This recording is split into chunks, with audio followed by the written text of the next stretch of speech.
qu'on pense toujours dans la tête d'un autre.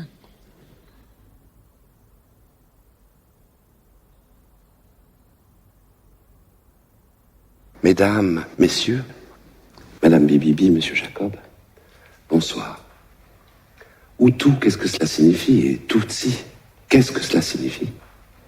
Je veux en savoir davantage, avez-vous réclamé, Monsieur Jacob, et probablement au terme de cet exposé, en saurez-vous un peu plus sur cette question. Mais assurément, vous n'aurez pas obtenu une réponse simple, ni complète, et encore moins définitive, à votre demande apparemment élémentaire. S'il est en effet une chose qui distingue les travaux actuels des chercheurs, ethnologues, historiens, des travaux de leurs prédécesseurs, c'est d'avoir reconnu votre question, la question Hutu-Tutsi, comme extrêmement complexe. Elle semblait jadis si simple. On l'étudie d'ailleurs avec d'autres outils et sur une beaucoup plus longue période.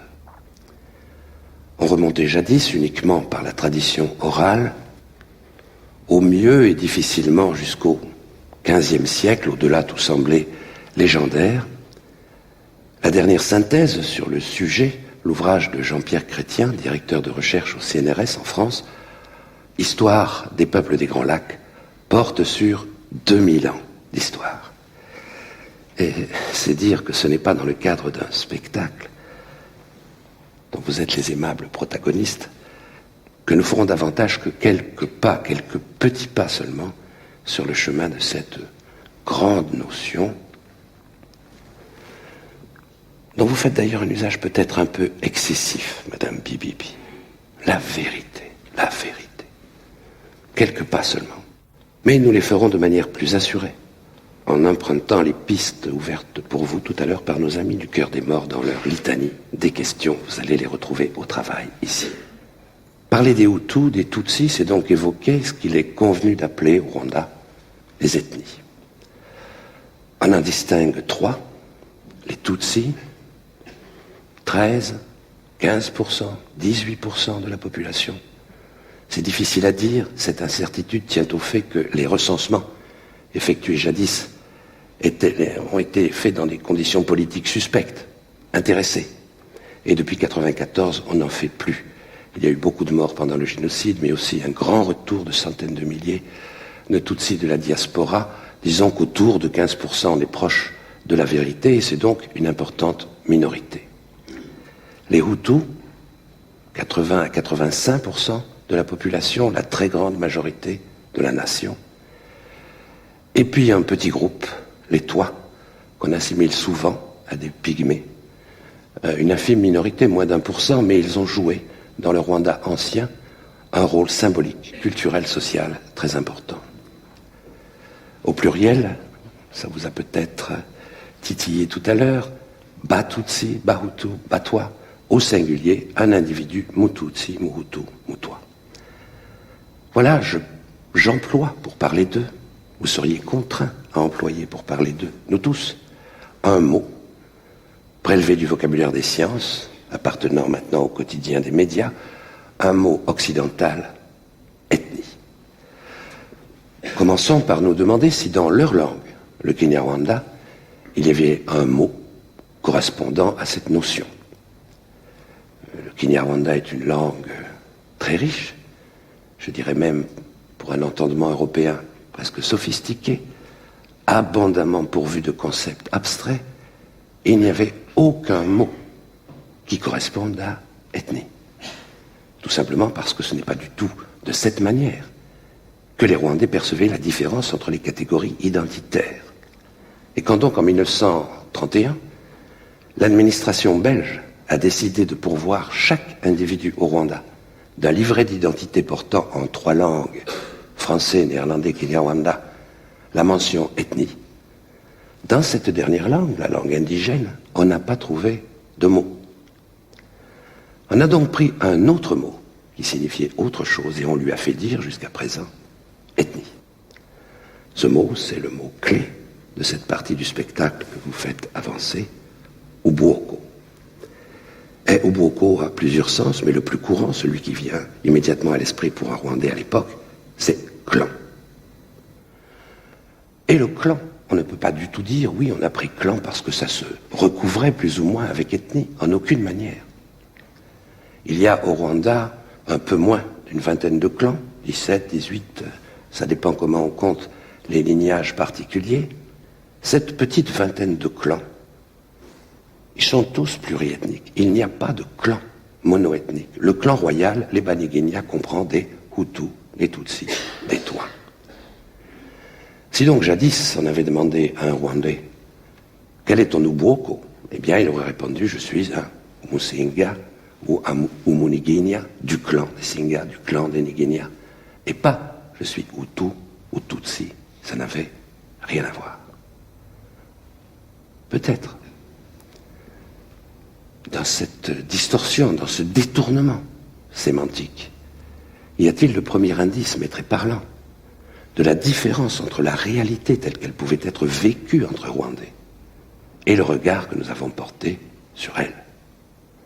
Cette obsession de l'ethnisme, je crois le mot n'est pas trop fort, cette obsession de l'ethnisme pour analyser et organiser la réalité rwandaise a prévalu des origines, fin du XIXe siècle, jusqu'à nos jours. Et au fond, c'est ce qui alimente l'explication la plus courante qu'on nous a donnée quand on a bien voulu nous expliquer quelque chose au moment des événements. En 1994, qu'avez-vous lu dans les journaux, à quelques rares et belles exceptions près, qu'avez-vous entendu à la radio, qu'avez-vous dit peut-être, Madame Bibibi, à la télévision? Je vais essayer de résumer cette version dominante, et encore sous sa forme la moins vulgaire. Les Tutsis, ethnie minoritaire, constituaient jadis la classe féodale dominante, les Hutus étaient opprimés.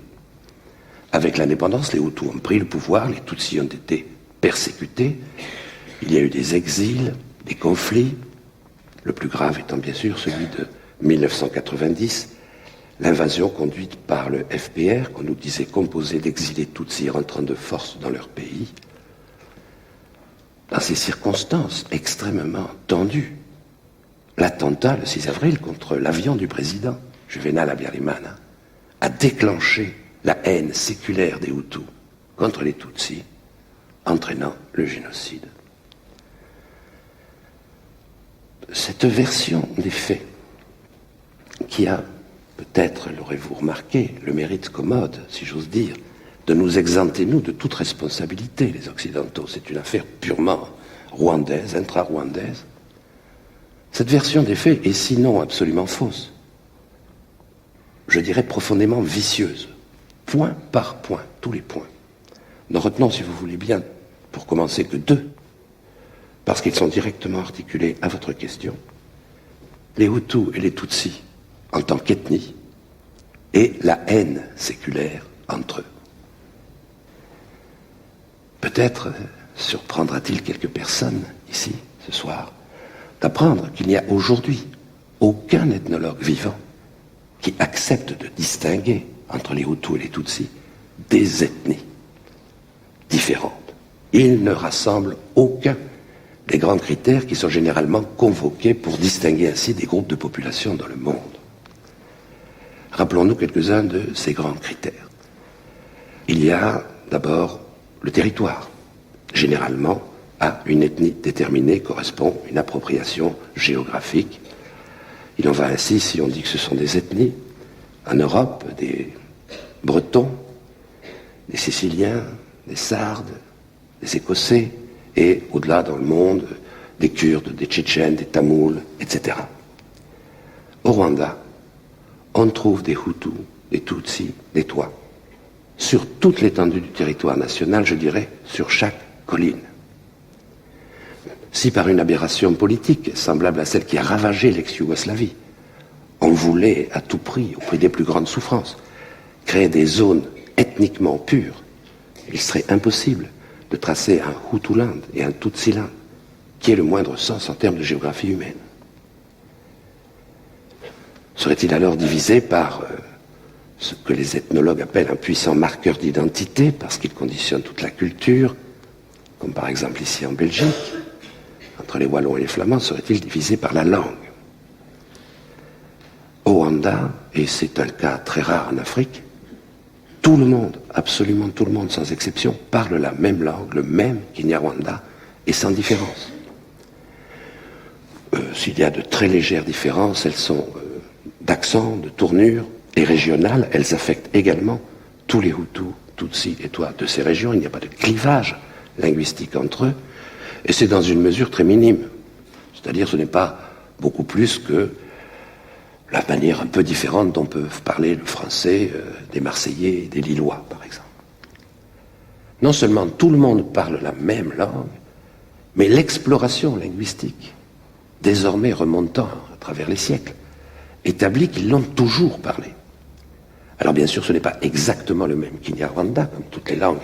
Il a évolué, il s'est constitué, mais ils n'ont jamais parlé, aucun de ces groupes n'a jamais parlé une langue foncièrement étrangère. Et ceci est essentiel, parce que nous aurons à en reparler plus tard. C'est une des preuves les plus déterminantes contre la théorie qui a eu des conséquences criminelles abominables et qui voudrait que les Tutsis, en tout cas leurs ancêtres, soient des envahisseurs venus de très loin qui auraient soumis la population autochtone. Parce qu'alors, sur le plan linguistique, il y a quelque chose de tout à fait singulier, unique au monde, qui serait d'abord que ces dominants auraient complètement oublié leur langue pour adopter celle des dominés. Que je sache, en Amérique latine, ce sont ceux qui restent des Indiens qui ont appris l'espagnol, ce n'est pas les enfants des conquistadors qui se sont mis à parler uniquement le guarani ou le quechua en oubliant l'espagnol. Et encore plus frappant, si réellement ils sont venus de très loin, il y a quelques siècles, il devrait rester alors des traces évidentes de cette langue étrangère qu'ils parlaient dans le Kinyarwanda d'aujourd'hui, comme avec tellement de facilité, après plus de 2000 ans, on trouve du latin dans notre français. On ne trouve rien, aucune trace résiduaire. Même territoire, même langue, serait-il alors opposé par quelque chose qui a beaucoup déchiré les peuples de par le monde, qui continue à le faire, qui en Europe même nous a coûté énormément de sang, la croyance, le culte. Comme encore entre les Irlandais aujourd'hui, encore faudrait-il être bien hardi, vous en conviendrez, pour sur ce seul critère décider que les Irlandais catholiques et protestants n'appartiennent pas à la même ethnie. Mais de toute façon, au Rwanda, la question ne se pose pas. À nouveau, singularité rare en Afrique.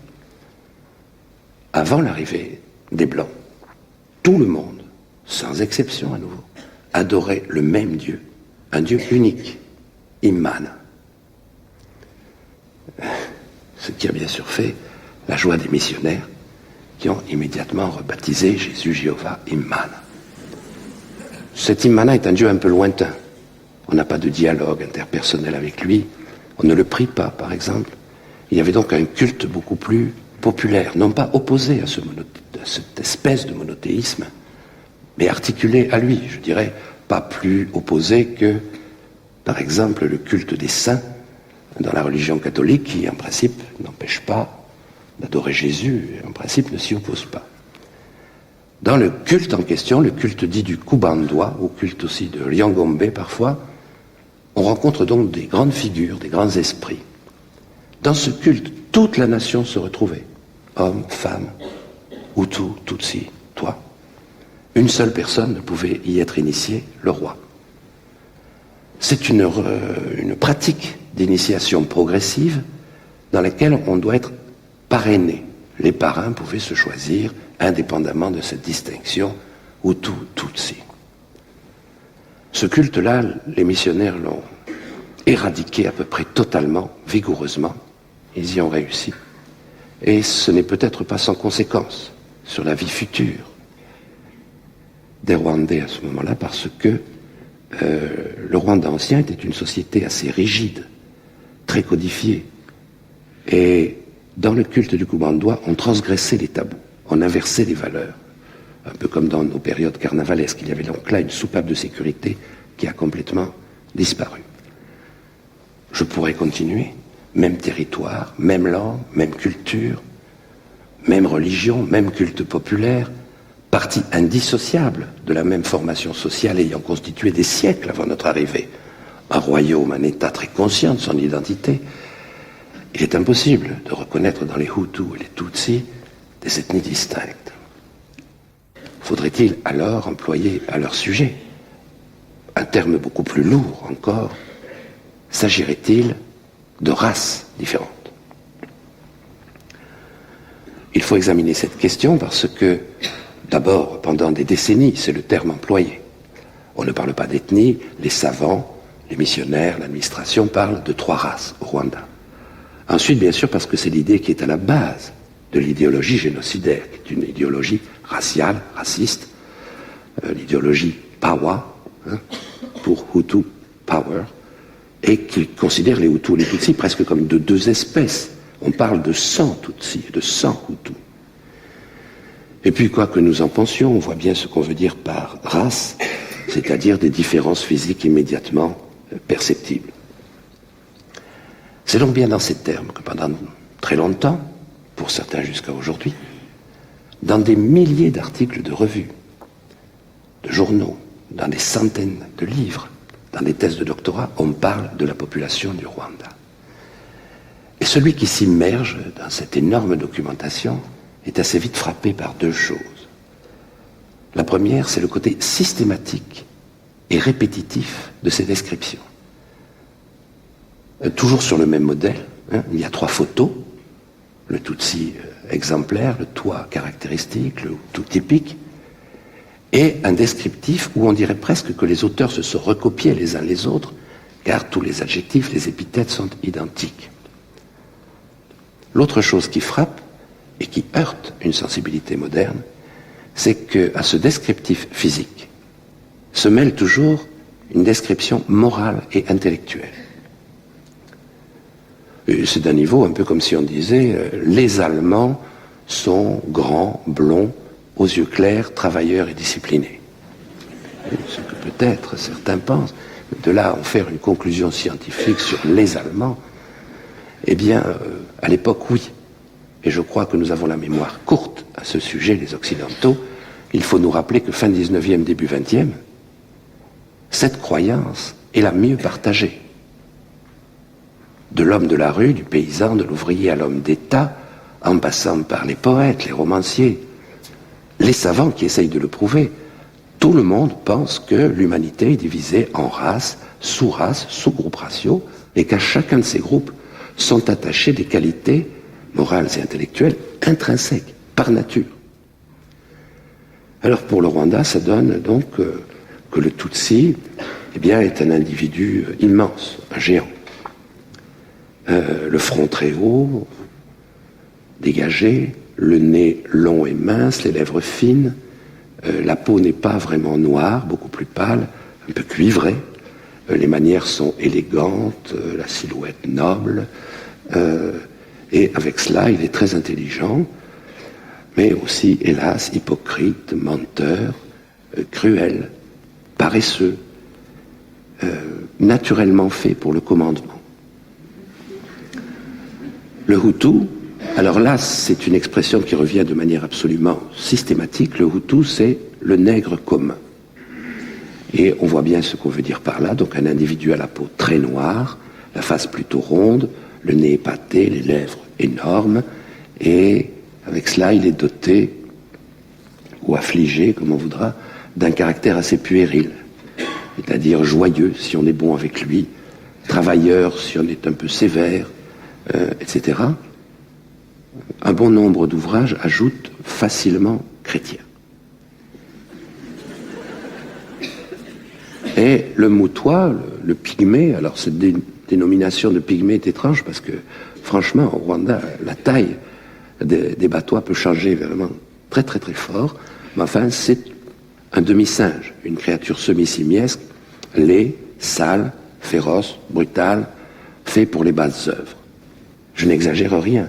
Toute cette documentation est accessible. Allez voir. C'est bien dans ces termes qu'on parle de la population du Rwanda. Plus important peut-être, c'est dans ces termes qu'on parle d'eux à eux-mêmes. On leur dit, vous êtes comme ça. Et voilà donc quelle vocation sociale vous est naturellement destinée. On aurait également tort de penser qu'il s'agit là d'une manière de voir très dépassée, et qui n'affecterait plus personne, ou alors seulement des esprits assez ordinaires et pas les grands décideurs politiques, les gens qui ont des responsabilités. C'est constant, depuis les années d'avant-guerre, après-guerre, au moment des années 50, par exemple, vous pouvez trouver des actualités cinématographiques, notamment à l'occasion de l'exposition universelle en Belgique, où on voit les hommes en blouse blanche au Rwanda en train de mesurer des crânes, des nez, et les commentaires disent, par exemple, je cite, « le Hutu à l'âme lourde et passive ». Mais beaucoup plus près, et tout à fait lié à notre sujet. En 1994, au moment des événements, par exemple, un homme qui a eu les plus hautes responsabilités de l'État en France, et l'Élysée étant ce qu'il est, tout particulièrement la politique africaine, qui est quasiment, osons l'expression, une chasse gardée, Valéry Giscard d'Estaing, eh bien la France se demande à ce moment-là si elle doit faire ou non une intervention armée au Rwanda. Il passe au journal de TF1 chez Poivre d'Arvor, et avec le sens pédagogique que nous lui connaissons, explique aux téléspectateurs et aux journalistes ce que sont les Rwandais, et il dit par exemple, je cite, « les Tutsis sont plus délurés que les autres ». Délurés. Si nous oublions ces caractérisations pour l'instant intellectuelles et morales pour nous en tenir au descriptif physique, alors il faut reconnaître bien sûr qu'il y a une base dans la réalité. C'est-à-dire qu'il y a un pourcentage d'individus dans chacune de ces catégories identitaires qui correspond plus ou moins à cette description. D'où viennent ces différences? Eh bien, je parlais tout à l'heure de la recherche qui ne cesse pas, de terrain encore ouvert à la réflexion. En voilà un.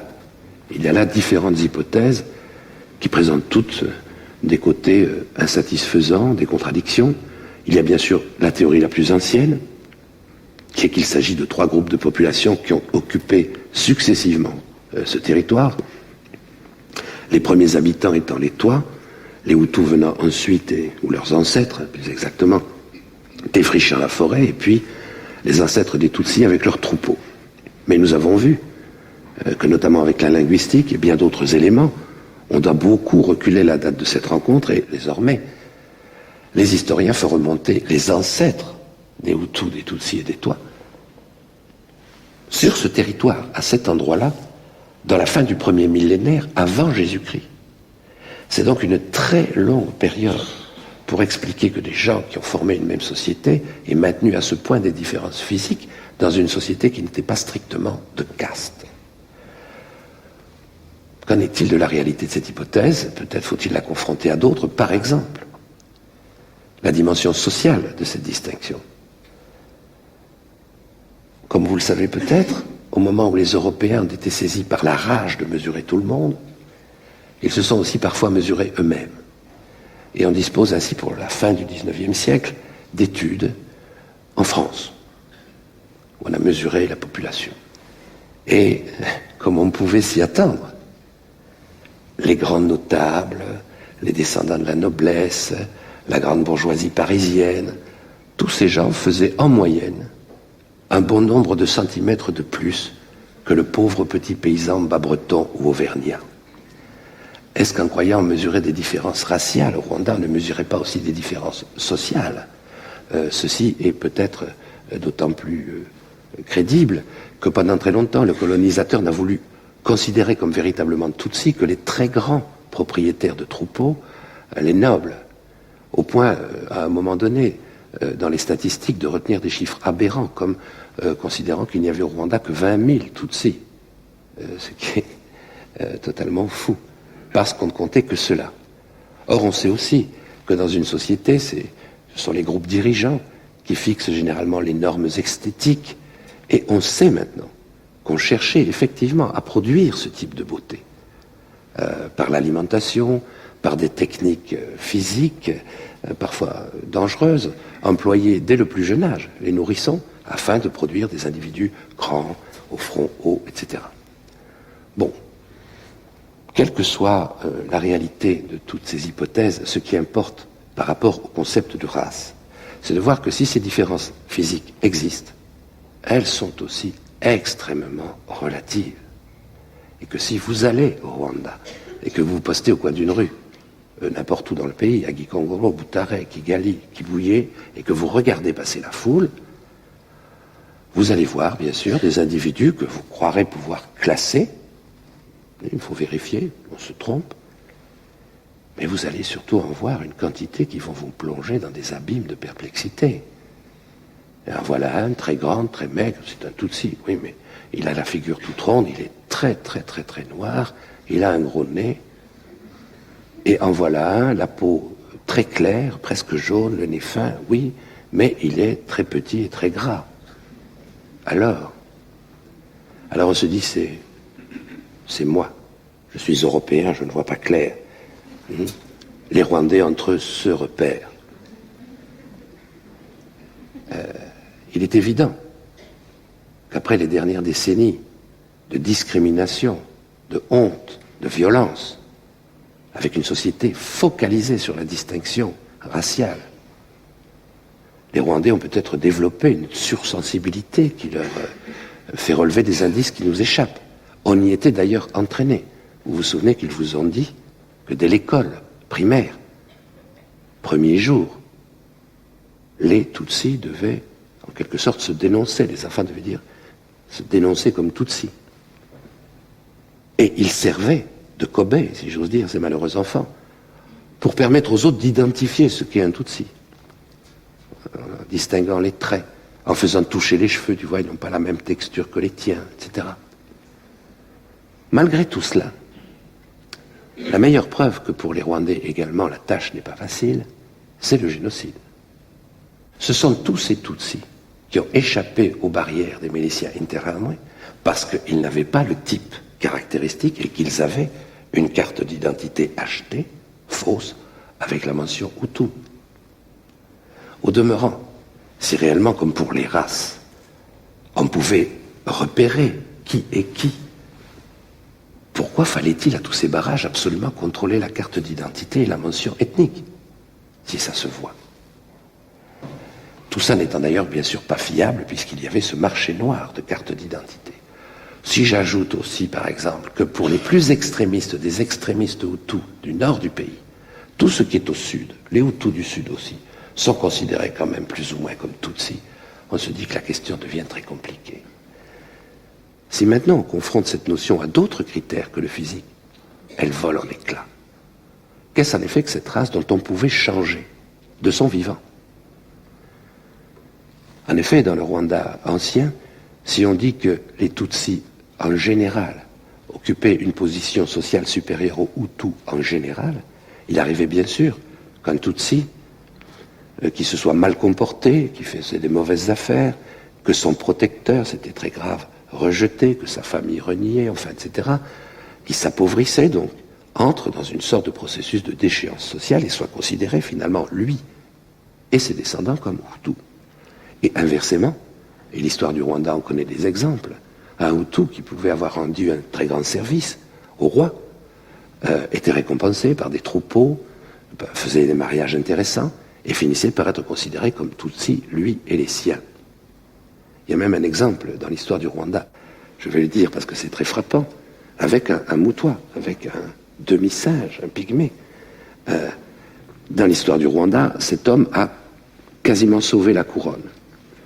Et donc ce Moutois a été extrêmement récompensé, on pourrait dire en quelque sorte anobli.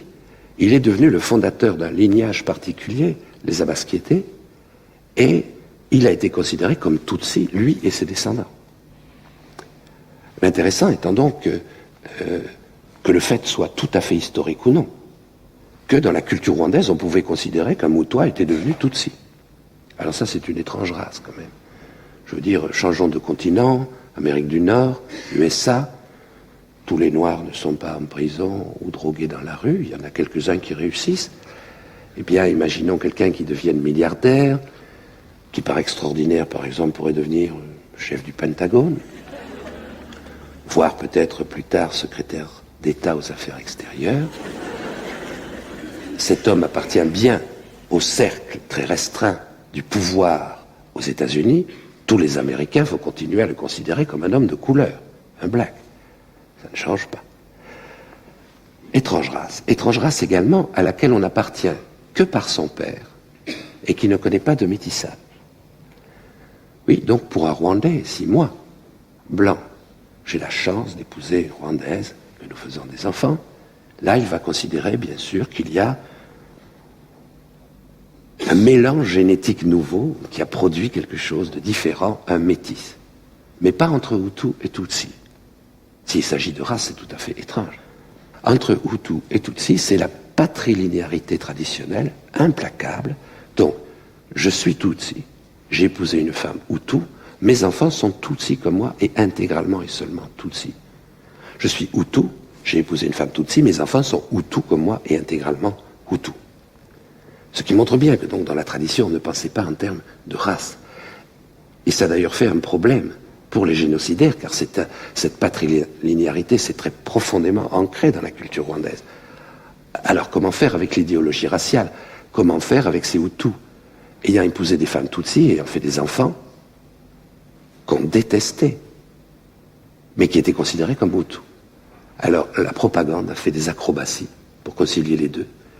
Et on a dit à ses pères, oui, tu crois que tes enfants sont Hutus comme toi, mais en réalité ta femme Tutsi les a fait en cachette avec un autre Tutsi. Tu peux donc les tuer. Ce qui montre au passage qu'il y a dans l'idéologie génocidaire et dans le génocide quelque chose qui a profondément rompu avec les traditions culturelles rwandaises et que ce n'est pas en elles qu'il faut chercher l'origine des causes. Enfin, pour en conclure avec ce point, je vais prendre un dernier exemple qui est à la fois cocasse et tragique. Quand les Belges ont voulu que chacun soit pourvu d'un livret d'identité avec la mention ethnie, bien sûr, un certain nombre d'individus ne se sont pas présentés, ou n'étaient pas très sûrs de ce qu'ils étaient, ou bien disaient qu'ils étaient quelque chose et d'autres n'étaient pas d'accord. Et alors l'administration a tranché au nombre de vaches. 10 vaches et plus, Tutsi, moins de 10 vaches, Hutu. Et ainsi, au nombre de vaches, des frères ont été désormais, et durablement, de manière permanente, désormais, étiquetés ethniquement différemment. Les termes d'ethnie et de race ne s'appliquent pas à la population du Rwanda. La persistance dans l'emploi de ces notions relève de l'ordre de l'instrumentalisation idéologique à des fins de domination, à l'époque de la colonie comme à l'époque des républiques après l'indépendance. Le deuxième point, la haine séculaire entre eux, serait-il mieux établi? Si nous pensons génocide en 1994, nous remontons dans le temps en cherchant des traces de la haine séculaire, nous pensons bien sûr à des pogroms, à des massacres. Sur des siècles, dans la tradition orale rwandaise, rien.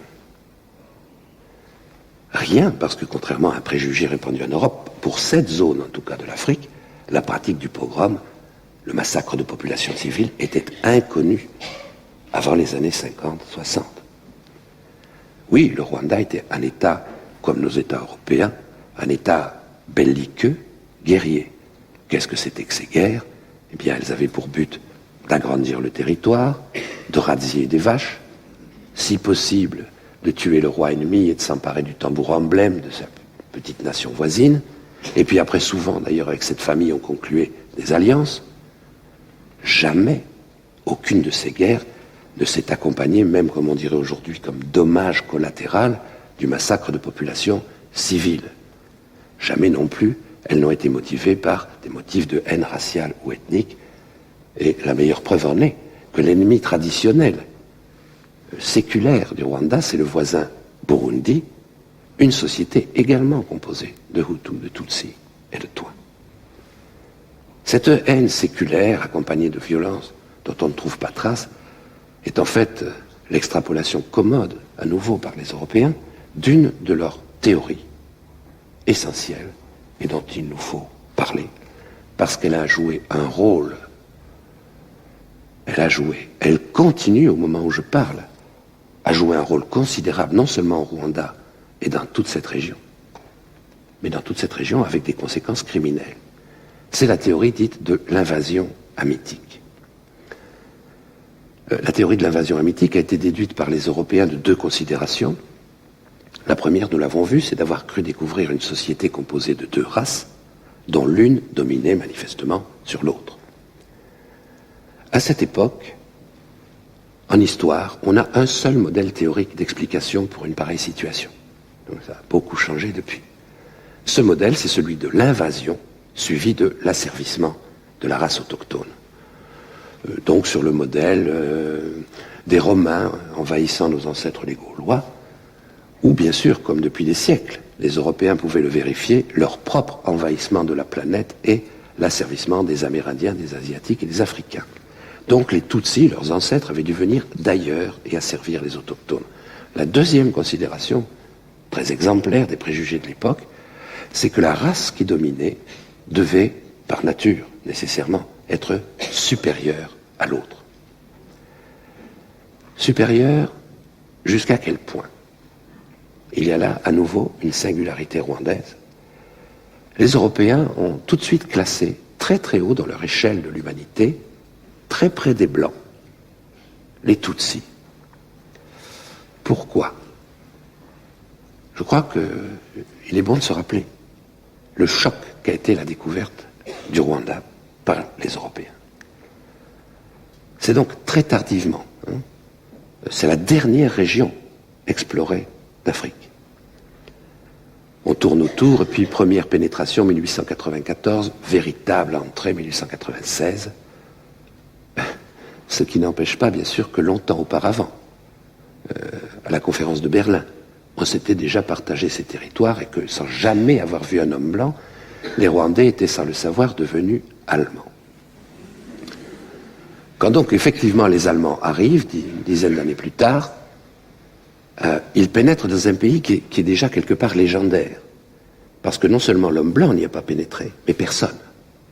Les Mwami du Rwanda, par exemple, oui, ont accepté quelques étoffes de négociants arabes, mais n'ont jamais laissé pénétrer personne et aucun esclavagiste. Donc on ne sait pas ce qu'on va trouver, il y a des légendes.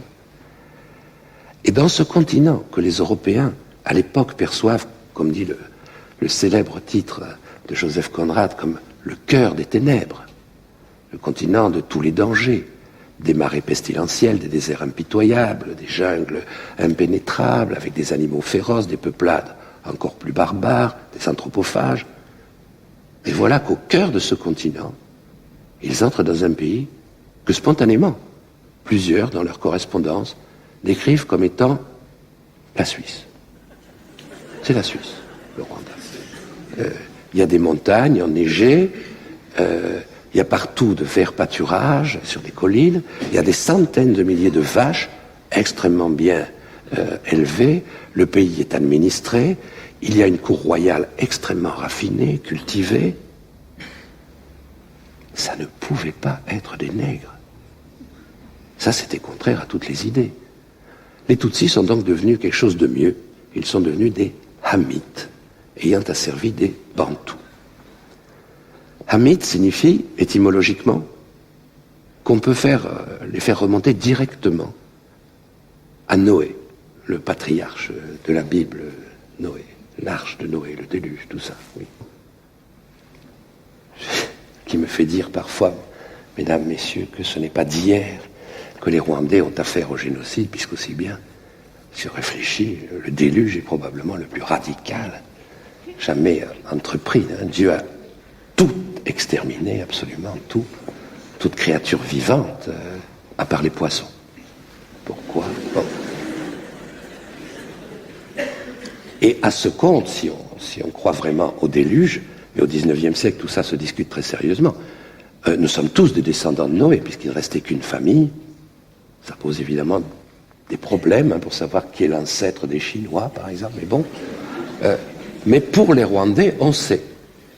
Pour les Rwandais, on sait.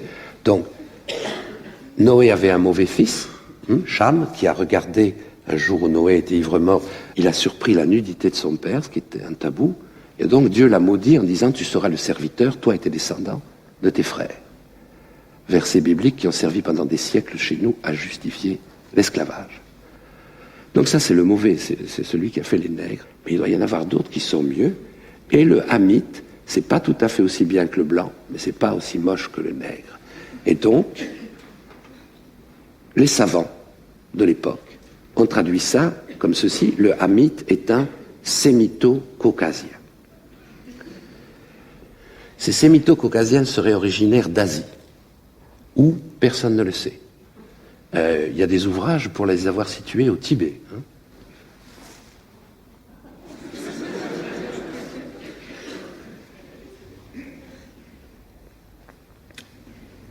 Un jour, quand donc, comment, pourquoi, personne ne le sait, il serait arrivé en Afrique, dans l'Égypte des pharaons, parce qu'il y a quelques bas-reliefs où l'on voit des noirs élancés qui conduisent des troupeaux de vaches à longues cornes. Puis, quand, comment, pourquoi, personne ne le sait, ils auraient transité vers l'Éthiopie, Abyssinie, parce que là aussi, il y a des noirs élancés avec des troupeaux de vaches à longues cornes. Et quand, comment, pourquoi, personne ne le sait, ils seraient un jour arrivés sur les hauts plateaux du Rwanda-Burundi et auraient asservi progressivement les habitants locaux. Mesdames, Messieurs, la théorie de l'invasion hamitique n'a pas le début de l'ombre, du commencement, d'une preuve. Il n'y a aucun historien sérieux qui la soutienne. Aujourd'hui, elle a été mise en pièces par de nombreux historiens, et notamment par un très grand historien africain, Cheikh Anta Diop, un Sénégalais. Mais elle, et elle seule, a été enseignée aux Rwandais comme la théorie de leurs origines, et ils l'ont cru. Et dans leur grande majorité, ils y croient toujours. Le blanc, qui savait tant de choses, qui maîtrisait les sciences, les techniques, leur a dit voilà d'où vous venez, qui vous êtes, et ils l'ont cru. Je vais vous donner un petit exemple de cette littérature. À nouveau, je ne le choisis pas caricatural, juste exemplaire. C'est un extrait de la revue Servir en 1948, qui était une revue qu'on donnait à Boutaré, qui était celle des anciens étudiants de Astrida à l'époque, Boutaré aujourd'hui, c'est-à-dire on donnait ça aux enfants des chefs Tutsis en leur disant qu'ils sont de race caucasique, aussi bien que les Sémites et les Indo-Européens. Les peuples hamitiques n'ont à l'origine rien de commun avec les nègres. Physiquement, ces races sont superbes. Malgré les inévitables métissages résultant d'un contact prolongé avec les nègres, la prépondérance du type caucasique est restée nettement marquée chez les Batutsi. Leur taille élevée, rarement inférieure à 1,80 m, la finesse de leurs traits imprégnés d'une expression intelligente, tout contribue à leur mériter le titre que leur ont donné les explorateurs, nègres aristocratiques. Si aujourd'hui cela prête éventuellement à sourire, il faut se rappeler qu'à cause de ces élucubrations, en 1994, on a jeté des milliers de Tutsis dans la rivière Nyabarongo, en leur criant « Retournez par là en Abyssinie, c'est le chemin le plus court. » L'Abyssinie, ils n'en sont jamais venus. Des Hamites, donc, ayant asservi des Bantous. Le terme Bantou, lui, est toujours considéré comme pertinent dans les sciences, mais uniquement pour le domaine pour lequel il a été réservé. Les langues, la linguistique. Il s'agit d'une famille de langues et pas du tout d'une famille de type humain. Le Kinyarwanda appartient à cette famille de langues bantou et à ce compte alors les Hutus, les Tutsis et les Twa du Rwanda sont bantous. Il est navrant de voir encore sous pas mal de plumes journalistiques employées à propos de la population du Rwanda ces termes hamite et bantou qui n'ont aucun sens, sinon peut-être à continuer à entretenir l'idée d'une invasion qui n'a jamais eu lieu et la haine séculaire dont on ne trouve pas de traces avant l'invasion, elle, bien réelle, des Européens. Pourrions-nous peut-être maintenant examiner s'il y a quelques points certains pour distinguer ces catégories identitaires? Qu'est-ce qui les différencie au fond? La première chose qui paraît évidente, c'est qu'ils occupaient des fonctions sociales différentes. Les Hutus étaient dans leur grande majorité des petits agriculteurs, les Tutsis étaient dans leur grande majorité des éleveurs de gros bétail. Pour le petit bétail, ça se partageait. Deuxièmement, il valait mieux dans cette société être éleveur qu'agriculteur. Le gros bétail, c'est-à-dire la vache, les taureaux, représentait bien sûr de la richesse, du bien. Il représentait également du pouvoir et de la considération symbolique. du pouvoir parce que, à travers une relation compliquée, que je ne vais pas expliquer ici, parce que ça a aussi beaucoup évolué à travers le temps, le bourraquet, on pouvait recevoir, n'étant pas propriétaire de vaches, des vaches dont on avait la jouissance, mais en échange on engageait ses services. Et se nouaient donc ainsi des liens de dépendance de Hutu à Tutsi, de Tutsi à Tutsi, jusqu'au roi, qui était en principe le propriétaire de toutes les vaches du pays. Et puis il y avait également de la considération symbolique, parce que la vache était la référence esthétique rwandaise. Tous les poèmes d'amour et d'éloge de la beauté des femmes sont remplis de métaphores vachères, et des 5 grands genres de poésie traditionnelle au Rwanda, un est entièrement consacré à la vache. Donc il est clair qu'alors les grands propriétaires de troupeaux étaient à la fois des gens de pouvoir, de richesse et de considération. Également dans l'administration du pays, à la cour royale ou à la tête des provinces, on trouvait davantage de Tutsis que de Hutus, mais le pays n'était pas administré seulement par les Tutsis, comme on l'a écrit faussement, et la meilleure preuve en est, c'est que, comme nous allons en parler dans quelques instants, quand, avec la réforme dite Mortehan, à partir des années 20, où les Belges décident de tutsifier toute la petite administration de la colonie, ils sont obligés de déposer plus de 400 chefs Hutus et une quarantaine de chefs Twa. Le sens social de cette distinction s'entend bien dans le mot Hutu lui-même, qui en quelque sorte signifie être au service d'eux. On était toujours le Hutu de quelqu'un. Maintenant, en ayant un peu éclairci la question, je voudrais revenir quand même à ma précaution oratoire du début. Les choses sont plus complexes. Tout ce que j'ai dit aurait dû être nuancé de tas de façons. Je vous laisse par exemple 2 questions à réfléchir plus tard. Les mots Hutu et Tutsi sont relativement récents. Je crois qu'ils apparaissent au XVIe siècle. Si on dit que c'est depuis la fin du 1er millénaire avant Jésus-Christ que ces peuples, que ces individus sont là, alors quelles étaient les relations de ces proto-Hutus et proto-Tutsis? Nous n'en savons pas grand-chose. Si on dit aussi que les Tutsis, c'était une position sociale supérieure, que signifie alors l'expression Tutsi pauvre? Et il y avait beaucoup de Tutsis pauvres. Ou bien est-ce qu'on ne l'emploie qu'à partir du moment où les catégories ont été arrêtées par le colonisateur? La question Hutu-Tutsi, mesdames, messieurs, ce n'est pas clair. Si ce que je vous ai dit vous a paru clair, c'est que je me suis mal exprimé. Le royaume ancien du Rwanda n'était pas le paradis terrestre. C'était un État. Et comme tous les États, il avait sa part d'oppression et de sévère cruauté. Mais c'était également une société avec beaucoup de réseaux de solidarité et un sentiment d'unité culturelle, identitaire très fort. Il n'y avait en tout cas rien qui ressemble de près ou de loin à de la haine raciale. Comment se fait-il alors qu'au moins de 100 ans après notre arrivée, la grande majorité des Rwandais se pense, se vit en termes d'ethnie et de race? Le fait objectif n'existe pas, mais il est viscéralement vécu. C'est l'idéologie au sens le plus opaque, peut-être jusque dans l'inconscient. Et comment un tel fossé de haine a-t-il pu se creuser entre ces 2 catégories identitaires au point qu'un groupe a voulu complètement anéantir l'autre, et ce avec une telle violence qu'il s'agissait non seulement d'en finir avec le dernier Tutsi, mais de tuer tous les Hutus qui n'étaient pas d'accord avec cette politique. C'est naturellement aux Rwandais eux-mêmes, d'abord, de tenter de répondre à ces questions. Certains y travaillent et leur tâche n'est pas facile. Mais nous, Madame Bibibi, Monsieur Jacob, qui nous sommes imposés là si longtemps, qui avons profondément modifié cette société, où pourraient être situées nos responsabilités dans les prolégomènes de cette atrocité? Je crois qu'on peut les situer autour de 3 points. Le premier, c'est d'avoir analysé et organisé la société rwandaise exclusivement comme bipolaire, Hutu, Tutsi. Pour un Rwandais d'autrefois, son identité se déclinait à partir de beaucoup d'autres paramètres. Il y avait plus important que tout son lignage. Et avant le génocide culturel qui précède en général les génocides physiques, Beaucoup de Rwandais pouvaient remonter leur généalogie sur des dizaines d'années, voire sur des siècles.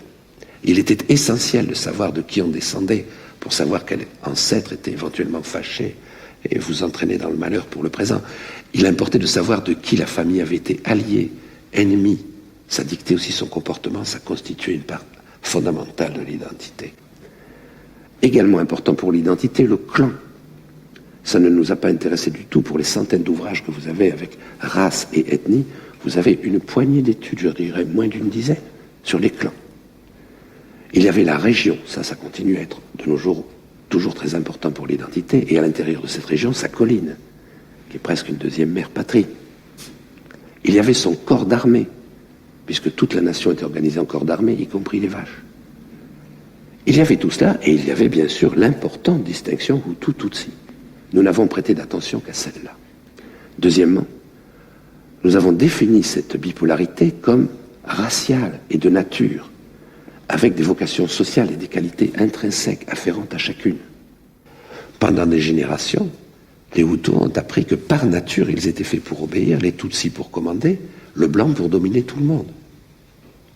Les conséquences de ça sont incalculables. Et troisièmement, les Occidentaux sont responsables d'avoir créé des motifs de division profonds entre ces deux groupes, voire de haine, en réservant, si l'on peut parler ainsi, les avantages de la colonisation pendant très longtemps à seulement une élite Tutsi, et puis brutalement en 1959, d'avoir du jour au lendemain, au contraire, soutenu une élite Hutu dans sa répression brutale des Tutsis. Un mot sur cette histoire, parce qu'elle conduit directement en 1994. Quand les Blancs arrivent, les Allemands d'abord, les Belges à partir de 1916, ils prêtent essentiellement attention à la cour royale, mais pas les missionnaires, qui se consacrent aux Hutus, qui sont la majorité, et parce que les grands nobles résistent à la christianisation. Tout va changer avec une lettre. Ils vous en ont parlé. La lettre d'un prêtre, un père blanc, Léon Classe, qui va devenir le vicaire apostolique du Rwanda, Monseigneur Classe. Et ce prêtre écrit à l'administrateur, Charles Voisin, en lui disant « Voilà, il faut changer. Il faut maintenant asseoir toute l'administration du Rwanda sur les Tutsis et surtout sur la jeunesse. » C'est le début de ce qu'on va appeler l'administration indirecte, qui se donnait sur le modèle britannique et qui correspond au Rwanda à la tutsification de tous les petits niveaux de responsabilité. Le principe de l'administration indirecte voudrait, comme vous le savez, que la puissance coloniale s'exerce au travers des structures indigènes. Encore pour cela, faut-il les préserver un petit peu. Au Rwanda, on n'a à peu près rien respecté. Je crois qu'il est impossible à un Européen. Il m'est en tout cas à moi impossible de me représenter concrètement le bouleversement, le séisme culturel vécu par les Rwandais en très peu d'années. Et même si ça fait un peu rire, si ça prête à sourire, imaginons l'inverse. Imaginons que fin 19e soit arrivé dans nos pays des êtres totalement étrangers, des bleus, supérieurement armés et qui nous soumettent et qui nous auraient imposé les mœurs rwandaises.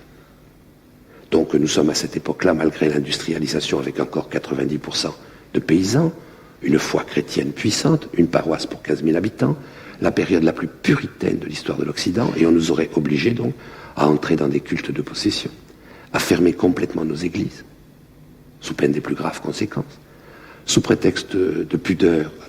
Donc nos arrière-grand-mères auraient dû jeter corsets, crinolines et se promener à peu près nus. Sous prétexte de moralité également, on nous aurait imposé la polygamie, officiellement, je veux dire, et, etc. Dans tous les domaines. La justice, le travail, tout. C'est sur la base de ce séisme culturel pour les Rwandais qu'on a également changé toute leur structure. Le centre de toute légitimité au Rwanda était le roi, le Mwami, qui était bien davantage que nos monarques de droit divin européens. Il était le pays dans son corps même. Il incarnait. Le roi, pendant les batailles, ne pouvait pas même bouger un cil. S'il trébuchait, c'était une catastrophe. Le pays avait failli tomber. Comme ce roi faisait un peu de résistance et avait des mœurs qui ne plaisaient pas au père blanc, on l'a exilé, on l'a jeté au Congo où il est mort on ne sait pas où, Musinga, et on a désigné d'office, sans passer par aucune procédure traditionnelle, un de ses enfants, Rudahigwa. Ce jeune prince, pour en être bien sûr de le contrôler, on l'a catéchisé pendant 13 années.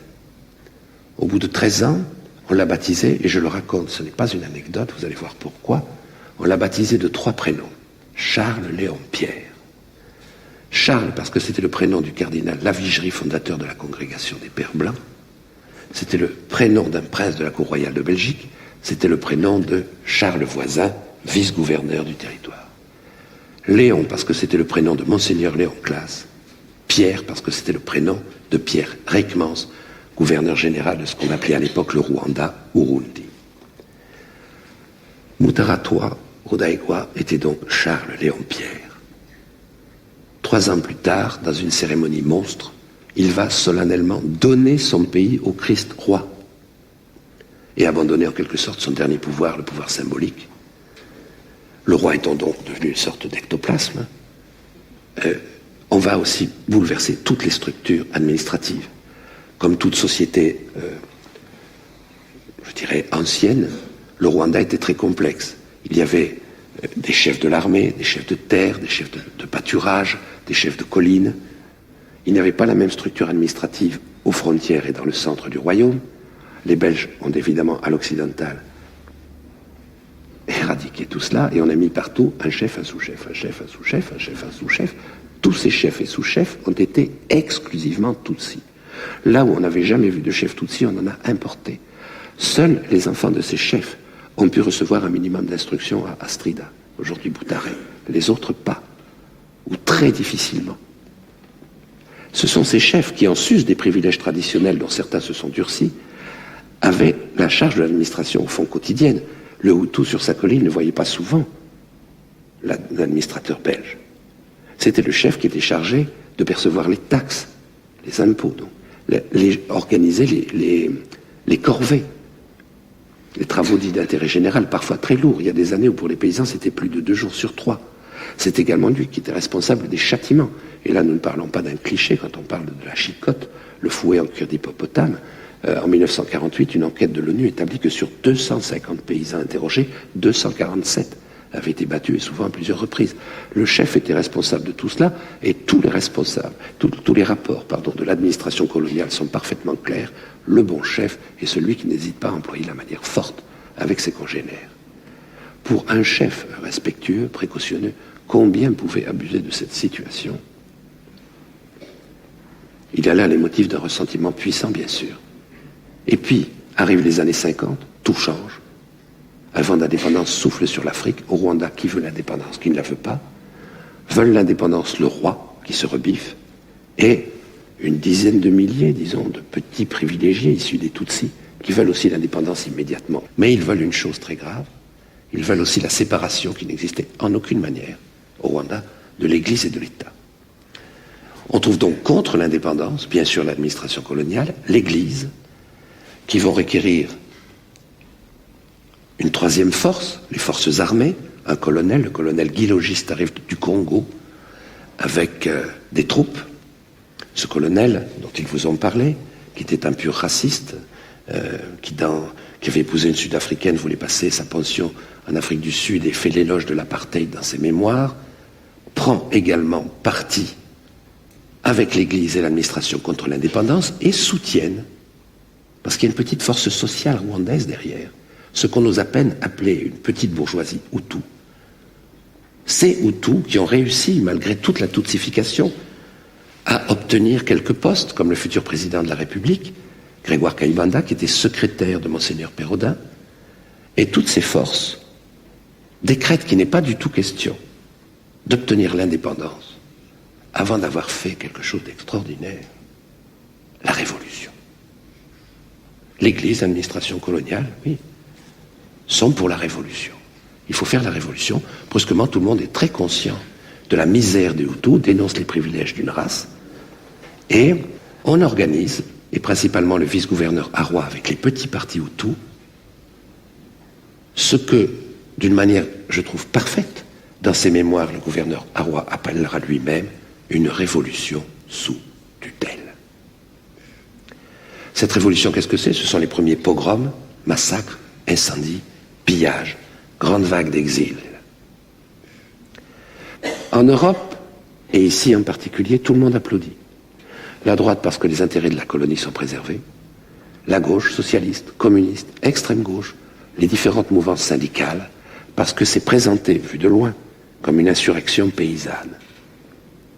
Et personne ne prend garde à une chose, qui relie directement 59 à 94, c'est que la cible de cette violence, soi-disant révolutionnaire, ce n'est pas du tout comme ailleurs, l'administration coloniale, etc. Ils l'organisent. Ce ne sont même pas seulement ou principalement les 10 000 privilégiés Tutsis. Non, la cible, c'est le Tutsi. Les Tutsis. Et c'est bien normal, puisque c'est une race, puisque ces Juifs de l'Afrique ont dans le sang la domination, alors peu importe qu'il s'agisse d'un Tutsi riche ou pauvre, ou d'un enfant, il est par nature une menace pour le Hutu.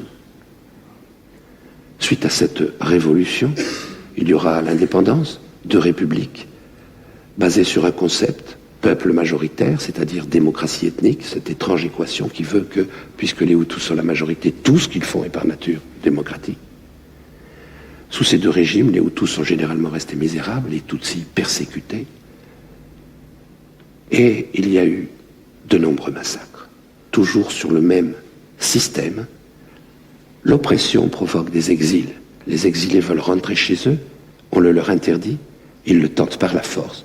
Alors on massacre les Tutsis de l'intérieur, en disant qu'il ne fallait pas attaquer. Je parle de massacres, je ne parle pas de peu d'événements. Voici la date des principaux massacres au Rwanda avant le génocide. 1959, 60, 61, 63, 66, 73, 90, 92, 93, et puis le génocide. En 63, après les massacres, Bertrand Russell, le philosophe, a écrit « Ceci est le massacre le plus systématique et le plus horrible que nous ayons vu depuis l'extermination des Juifs par les nazis. » On le savait, donc. On le savait.